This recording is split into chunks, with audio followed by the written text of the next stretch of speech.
Las coordenadas de Tennessee. En el otoño de 2013, un usuario anónimo identificado solo como TQ8 publicó algo inusual en un foro de discusión sobre fenómenos inexplicables. Se trataba de una ubicación geográfica precisa, coordenadas GPS que apuntaban a una región industrial desactivada en el estado de Tennessee. El mensaje era directo. Cualquier persona dispuesta a visitar la tercera bodega de aquel complejo abandonado encontraría algo valioso esperando. En los primeros minutos, la publicación parecía solo otro intento de asustar a los participantes del foro.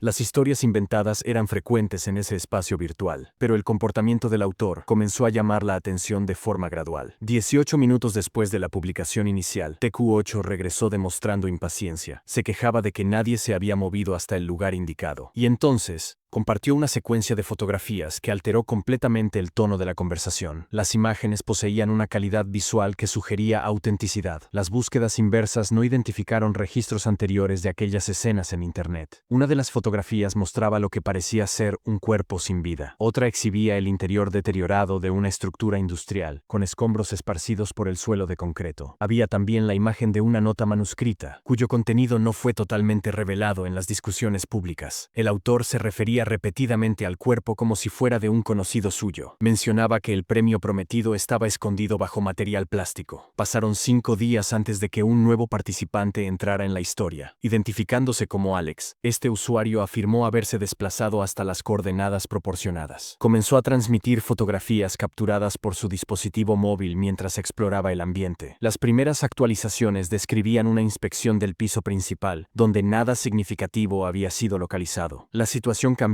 cuando Alex descubrió una escalera descendente. Los escalones llevaban a un sótano con piso de tierra. Según sus descripciones, había túneles excavados tanto en el suelo como en las paredes laterales. El ambiente contenía chatarra metálica, cables eléctricos expuestos y acumulaciones desordenadas de objetos variados. En determinado momento, Alex relató percibir sonidos provenientes de la superficie. Describió algo semejante a un vehículo moviéndose lentamente sobre la grava arriba de su posición. La información lo hizo considerar que otra persona podría estar en las proximidades, posiblemente el mismo individuo responsable de la publicación original. Aún así, Alex prosiguió más profundamente en los túneles. Encontró un empaque plástico conteniendo lo que parecían ser huesos de animales antiguos, acompañados de un plato de papel doblado con una advertencia escrita. Bajo el material plástico había un animal amarrado. Continuó fotografiando frascos de medicamentos, cables sueltos, pedazos de espuma e incluso un buzón de correo repleto de partes de animales. Alex entonces comenzó a buscar una salida, manteniendo actualizaciones periódicas sobre su situación. Relató haber intentado escalar a través de lo que imaginaba ser una ventana, pero descubrió que se trataba de un conducto de ventilación. Su último mensaje informaba que estaba regresando rápidamente a través de una puerta de madera. Después de esa comunicación, nunca más hubo contacto. Mientras intentaban comprender lo ocurrido, los participantes del foro notaron un detalle que había pasado desapercibido anteriormente. Antes de dirigirse al complejo industrial, Alex había mencionado un encuentro extraño en un supermercado. Un hombre desconocido le había preguntado si él frecuentaba ese foro específico. Cuando Alex confirmó, el hombre sugirió un encuentro en la parte trasera de la tienda a las 11 de la noche. Investigaciones posteriores revelaron que el supermercado quedaba adyacente al mismo complejo industrial de las coordenadas originales. Esa proximidad sugería fuertemente que el hombre del estacionamiento y TQ8 eran la misma persona. Un archivo compartido externamente contenía una fotografía que Alex había tomado del hombre. La imagen mostraba a un individuo de piel clara, usando lentes y barba, posicionado al lado de una camioneta antigua. Al fondo, era posible identificar la fábrica abandonada, confirmando la correspondencia geográfica. El siguiente desarrollo sorprendió a muchos. TQ8 reapareció en el foro alegando que Alex estaba vivo. Declaró que Alex era un conocido y prometió comprobarlo publicando una nueva fotografía con marca de tiempo, pero solo si los usuarios resolvían un enigma propuesto. Compartió un archivo de audio extraño y un mensaje escrito en islandés. Tras la traducción, el mensaje hablaba sobre un cuerpo enterrado detrás de una cerca decorada con cráneos. Enseguida, publicó la fotografía de una propiedad rural. Los participantes debatían si él estaba confesando haber causado daño a Alex o si intentaba atraer nuevas víctimas a ese lugar. También publicó una larga secuencia numérica antes de desaparecer nuevamente, dejando a todos sin respuestas. Durante años, el caso permaneció sin solución. Algunos usuarios visitaron personalmente el complejo industrial y produjeron sus propias fotografías, pero nada fuera de lo común fue encontrado. Otros analizaron la velocidad de las actualizaciones actualizaciones de Alex, argumentando que él publicaba demasiado rápido para alguien caminando por un sótano oscuro mientras escribía en un teléfono, lo que levantaba sospechas sobre la veracidad de los eventos. Sin embargo, un participante observó que los tamaños de los archivos de imagen de Alex y TQ8 venían de dispositivos diferentes, sugiriendo que las fotografías no habían sido editadas de la misma manera. Eventualmente, alguien creó un sitio dedicado a archivar todos los detalles del caso. El sitio posteriormente salió del aire, pero una versión archivada indicaba que sus creadores creían que Alex había fallecido y que una persona específica estaba conectada al caso. La página terminaba con un mensaje que sugería desistir de la investigación. Conforme el caso ganaba notoriedad creciente, un investigador decidió contratar a un lingüista forense. Estos especialistas estudian patrones de escritura para determinar si dos textos fueron producidos por la misma persona. El perito comparó los textos de Alex y TQ8 y finalmente surgió un descubrimiento significativo. Ambos conjuntos de publicaciones presentaban estructuras de frase inusuales e idénticas, puntuación peculiar similar y vocabulario coincidente. El especialista también indicó que ambos autores probablemente utilizaban computadora, no teléfono. La conclusión fue que existía una alta probabilidad de que Alex y TQ8 fueran la misma persona. Si este análisis es correcto, toda la narrativa puede haber sido construida por un único individuo alternando entre dos identidades ficticias, probablemente con el objetivo de crear una leyenda urbana digital, la señal de radio inexplicable. Entre octubre de 2017 y junio de 2018, residentes de Portland y regiones adyacentes continuaban captando una señal peculiar en la frecuencia 96.7 FM. El contenido de la transmisión variaba constantemente. Algunos días presentaban sonidos repetitivos con tonalidades graves y frecuencias atípicas. Otros traían largos periodos de estática o una única nota sostenida durante horas. Había ocasiones en que la emisión consistía en fragmentos de discursos históricos conocidos, mezclados con sonoridades inquietantes de fondo. Un oyente relató haber identificado audio de las misiones espaciales Apolo y comentarios de lanzamientos de la Agencia Espacial Estadounidense escondidos en la programación. El fenómeno ganó atención pública el 6 de enero de 2018. Dos usuarios de una plataforma de discusión, publicando con minutos de diferencia, cuestionaron si otras personas en aquella área geográfica habían escuchado el audio extraño en la frecuencia 96.7. Un tercer participante respondió que venía siguiendo aquello desde hacía 5 meses y había cargado grabaciones en un sitio de videos para que otros pudieran escuchar también. En una de las grabaciones era posible identificar a la estación presentándose con un conjunto específico de letras identificadoras, seguido de la palabra Portland. Las personas comenzaron a especular si habían interceptado una estación numérica, generalmente utilizada por servicios de inteligencia, para transmitir mensajes codificados internacionalmente. Los registros oficiales de telecomunicaciones mostraban que aquella frecuencia pertenecía a un grupo llamado Alianza Comunitaria de Inquilinos, una organización sin fines de lucro en Oregón que trabaja con justicia habitacional y derechos de inquilinos. Ellos mantenían la licencia desde hacía años, pero en algún momento de 2018, el código de identificación de la estación cambió, aunque la licencia permaneciese con la misma organización. Este cambio era inusual, así que las personas comenzaron a investigar más profundamente. Encontraron un artículo de 2014 en una publicación especializada en radio, mostrando a la organización de inquilinos hablando con orgullo sobre cómo querían usar la radio FM de baja potencia para apoyar sus programas. Nada en su misión institucional sugería que transmitirían aquellas frecuencias extrañas. Para obtener respuestas, un investigador que investigaba el caso envió un mensaje electrónico a la organización en noviembre de 2022. La comunicación describía el audio peculiar en la frecuencia 96.7, incluía enlaces a grabaciones donde el identificador de la estación era mencionado y preguntaba si ellos sabían lo que estaba pasando o si podría haber interferencia involucrada. Una persona llamada Katrina respondió brevemente. Ella confirmó que la estación pertenecía a la organización y dijo que no tenían conocimiento de ninguna interferencia. Fue solo eso. No hubo preguntas, sorpresa o explicaciones sobre meses de transmisiones extrañas. La respuesta, naturalmente, generó más cuestionamientos que soluciones. Si alguien estuviera transmitiendo ilegalmente en su frecuencia, sería esperado que demostraran preocupación o confusión. Y si la propia organización había transmitido los sonidos extraños, la La respuesta corta parecía indicar que no querían discutir el asunto. Mientras tanto, un artículo no relacionado de un periódico importante mostraba cuán inusual es el escenario de radio FM de baja potencia en lugares como Oregón y Washington. Oregón posee muchas estaciones de baja potencia para su población y frecuentemente tocan contenido bastante de nicho. Noticias en ruso, conversaciones de buenas noches entre padre e hijo y otros formatos inusuales. Fue aquí que una nueva teoría comenzó a formarse. Un participante de las discusiones en línea señaló que este tipo de programación de atención es común en estaciones pequeñas. Se trata de tocar contenido extraño o que llame la atención cuando una estación está siendo lanzada, cambiando su formato o intentando generar curiosidad. Este usuario también mencionó que otra estación de Portland ya había hecho transmisiones peculiares cuando comenzó sus operaciones. Posteriormente, el propio sitio de la organización de inquilinos anunció una colaboración con la estación mencionada anteriormente, conectando al grupo de derechos habitacionales con una emisora ya conocida por radio creativa y experimental. No existe una declaración pública de la organización o de la estación asociada, confirmando que esa era su intención. El único comentario directo que tenemos es que la estación es de ellos y que no tenían conocimiento de interferencia. Aún así, cuando todas las evidencias son reunidas, la explicación más simple es que las transmisiones extrañas en la frecuencia 96.7 vinieron de ellos y exactamente por esa razón, generar curiosidad y atención para el lanzamiento de una programación experimental, la espiral digital de un usuario. El 8 de septiembre de 2010, un participante de una comunidad en línea dedicada a videojuegos hizo una pregunta simple sobre modificaciones favoritas para un juego de rol popular. En las respuestas, un usuario dejó un comentario ligeramente sarcástico, pero aún comprensible. Bromeó que su modificación favorita era el botón de desinstalar y dijo que el juego era excelente, pero difícil de eliminar completamente del sistema. Todo parecía normal inicialmente, pero cuando otro participante respondió con confusión, las cosas cambiaron súbitamente, dando inicio al misterio. Cuando el usuario sarcástico respondió nuevamente, su frase se desintegró. Él repitió su idea sobre el botón de desinstalar, pero después derivó hacia una línea extraña sobre una empresa de juegos y un sistema de protección de copias digitales. La frase mencionaba elementos relacionados a algo real en la industria de los juegos, pero la manera como él escribió no tenía sentido alguno. El participante confundido dijo que la respuesta no tenía lógica e intentó explicar cómo la desinstalación del juego realmente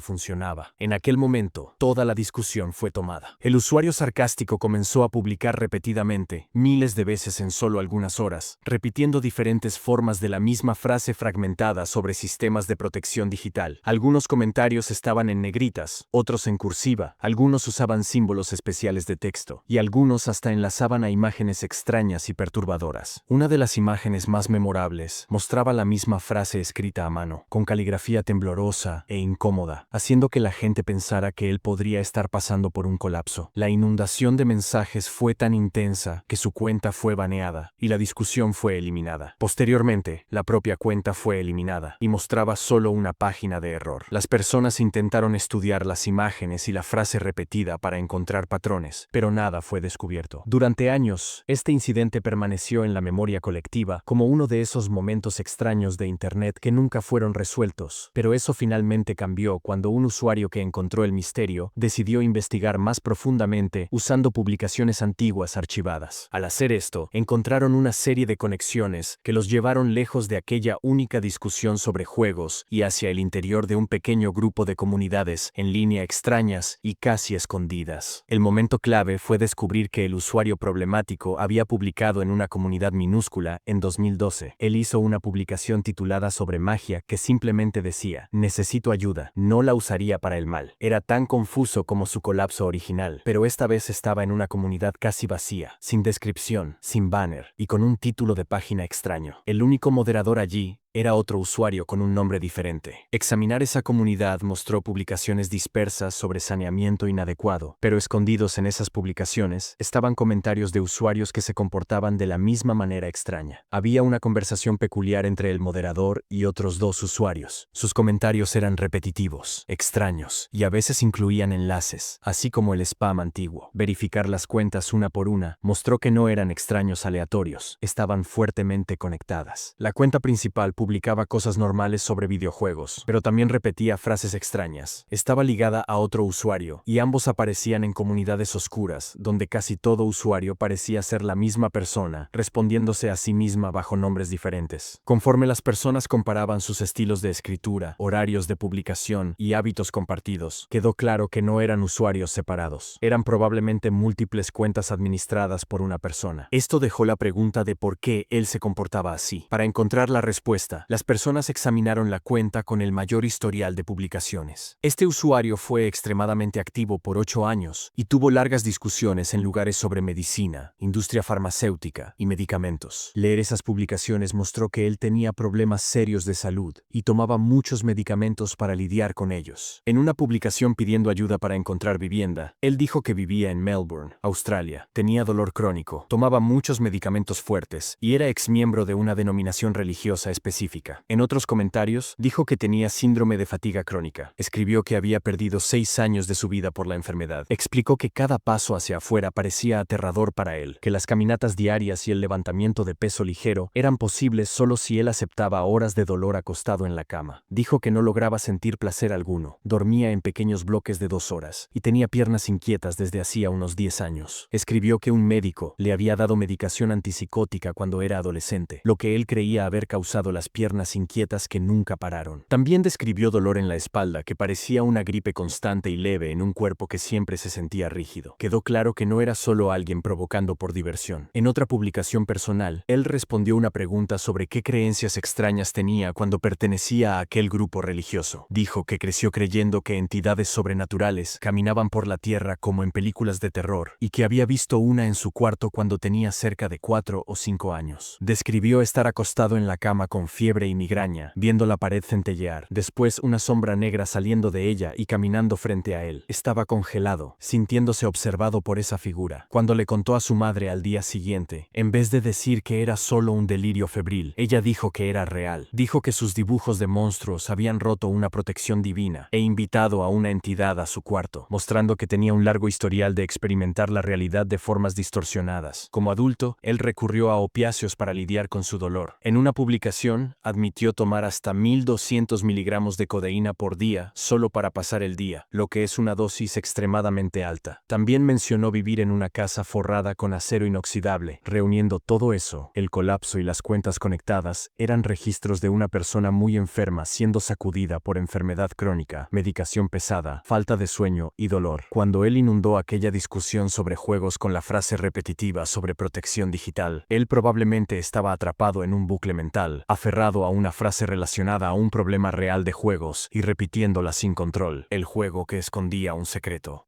Un juego independiente de rol parecía ser solo una broma donde un artista musical cae en un agujero de gusano, despierta en el año 30 y necesita vencer batallas de rap contra un clon maligno de otro músico para salvar algo llamado Orden Divina. Inicialmente, todos lo trataron como una broma, y en 2013, muchos creadores de contenido en video lo jugaron. Entonces un jugador anónimo escribió una única palabra en un cuadro de texto aleatorio, y el juego entero cambió a algo totalmente inesperado. La palabra era ascender. Todo se puso blanco y negro. La música alegre desapareció y fue reemplazada por campanas distantes, notas agudas de piano y clips de voz que sonaban perturbadores. Su personaje cambió a una mariposa vagando por un laberinto. Entonces un mensaje apareció. Decía que el juego que estabas jugando era una fachada y que escondía lo que estabas viendo ahora. Pedía disculpas por engañarlo y decía que no compartiera esa área con el público. Pedía que saliera si no estaba dispuesto a participar. Si elegía continuar, decía que estaba aceptando participar en un ejercicio de pensamiento destinado a ayudarlo, y que ese ejercicio podría no estar limitado al software. Después de eso, el juego escondido se convirtió en una prueba lenta y misteriosa llamada su ascensión. Tenía que caminar por un laberinto vacío hecho de muchas salas, cada una cerrada por una contraseña de 8 letras. No había pistas claras, y algunas contraseñas necesitaban ser adivinadas. Otras fueron descubiertas cuando las personas investigaron el código del juego y las encontraron ahí. Conforme avanzaba, los visuales se volvían más oscuros hasta que la pantalla quedaba casi completamente negra. Un área fue diseñada para parecer un código visual gigante que llevaba a un enlace roto extraño. Entonces algunas palabras escondidas que funcionaban como contraseñas también aparecieron en otro largo misterio de Internet. Una investigación de 72 páginas sobre un video perturbador sobre algo llamado ascensionismo. Los dos misterios misterios, el juego y este rompecabezas de ascensión separado compartían nombres, códigos y símbolos, así que las personas pensaron que estaban íntimamente ligados. En el punto final del camino escondido del juego, alcanzaba una sala blanca pura con una computadora y un enemigo extraño con un nombre revuelto que moría instantáneamente. La computadora daba un último mensaje, lo felicitaba por completar su ascensión y decía que la ascensión adicional era posible. Si elegía continuar, decía que durante las próximas 2 semanas interactuaríamos con usted y sus posesiones de varias maneras. Decía que podrían contactarlo directamente usando una palabra clave y preguntaba nuevamente si estaba de acuerdo. Si aún decía que sí, agradecía y decía que disfrutara las próximas 2 semanas y esperara instrucciones. Entonces nada más sucedía en la pantalla. Al menos una persona afirma haber terminado toda esa sección escondida, escrito su nombre real, dirección y correo electrónico, y nunca recibió ningún contacto. Los rumores esparcieron que la versión original tenía algún tipo de recurso en línea escondido que podría enviar secretamente su información a un grupo real, y añadiendo al misterio, poco después de que el juego fuera lanzado, la página del juego en un sitio de creación de juegos fue eliminada. Después de eso, la única manera de obtener el archivo original era a través de un enlace protegido por contraseña en la página personal del desarrollador, que el público no podía abrir. Cuando las personas mezclaron esto con la conversación sobre ascensión e interactuar con sus posesiones, fue fácil creer que el juego podría ser una herramienta de reclutamiento para un grupo real. Seguir las pistas llevó a las personas lejos del juego en sí y en dirección a una red mayor de sitios, cuentas de redes sociales y publicaciones extrañas usando el nombre Ascensión o Ascensionismo. Había una supuesta disquera llamada Registros de Ascensionismo, con un símbolo que también apareció en el tráiler del juego. Había también una cuenta de red social llamada Hacienda Hoy, que publicaba palabras sin sentido y símbolos extraños. Cuando un creador de videos la siguió, la cuenta lo siguió de vuelta en un minuto, y entonces realmente escribió frases normales, lo que casi nunca hacía. Esto probó que había una persona real detrás de al menos parte de eso. Cuando se les preguntó, ellos inmediatamente negaron formar parte de cualquier grupo secreto y actuaron como si lo que estaban haciendo fuera un proyecto artístico. En la misma época, otro investigador encontró más información sobre ascensionismo como sistema de creencias. Había escritos más antiguos hablando sobre la idea de que cada persona tiene 2 espíritus, un espíritu físico, que es el cuerpo, y un espíritu etéreo, que es el alma. El alma vive muchas vidas. Cuando finalmente decide que fue lo suficientemente buena, se destruye y se convierte en una especie de sustancia primordial del alma, de la cual nacen nuevas almas. Algunos de los escritos comparaban la vida con escalar una montaña y llamaban a esto prueba de ascensión. Decían que cualquier cosa mala que le sucediera era algo con lo que usted estuvo de acuerdo en una vida pasada, lo que significa que cualquier sufrimiento que enfrenta es de alguna forma su culpa de antes. Este sistema de creencias existía mucho antes del juego con su propio pequeño grupo de seguidores y escritos, pero el contenido de registros de ascensionismo conectado al artista musical parecía algo diferente. Cuando los investigadores examinaron los registros de dominio de todos los sitios temáticos de ascensión, continuaban encontrando el mismo nombre. En un sitio de música, él estaba listado como el único artista firmado con los registros de ascensionismo. Sus páginas de música y disquera usaban los mismos símbolos de los otros sitios. Entonces, en algún momento, todos los sitios de registros de ascensionismo salieron del aire al mismo tiempo, como si alguien eligiera cerrar todo el proyecto de una vez. Había una pista más importante. Alguien compartió información sobre un segundo juego que se creía ser del mismo grupo. Su enlace de descarga fue retirado más tarde, pero versiones archivadas sobrevivieron. Cuando juegas ese segundo juego, controlas a una mujer en una isla llena de caminos laberínticos. Instrucciones aparecen en la parte superior de la pantalla diciéndote que hagas tareas como tocar objetos o abrir puertas. Las frases están escritas en inglés roto y frenético. Cada vez que completas una tarea, ganas dinero, que puedes usar para comprar paquetes de ascensión que te hacen ganar dinero más rápido. Hasta donde se sabe, no hay final y ningún gatillo secreto en el código. La parte más interesante, sin embargo, es el sistema de correo de voz del juego. Cuando usas el teléfono, puedes escuchar grabaciones reales de la antigua línea directa de ascensión. Esas grabaciones son de personas reales que llamaron, dijeron palabras clave, dieron sus nombres y números de teléfono y pidieron ser contactadas. Esos mensajes muestran que por lo menos algunas personas querían unirse o aprender más sobre ascensionismo a causa de esos rompecabezas. Todo esto crea una imagen clara. El juego no era solo un juego de rol aleatorio con un fallo extraño, sino un gran proyecto artístico o una introducción real a un sistema de creencias llamado ascensionismo.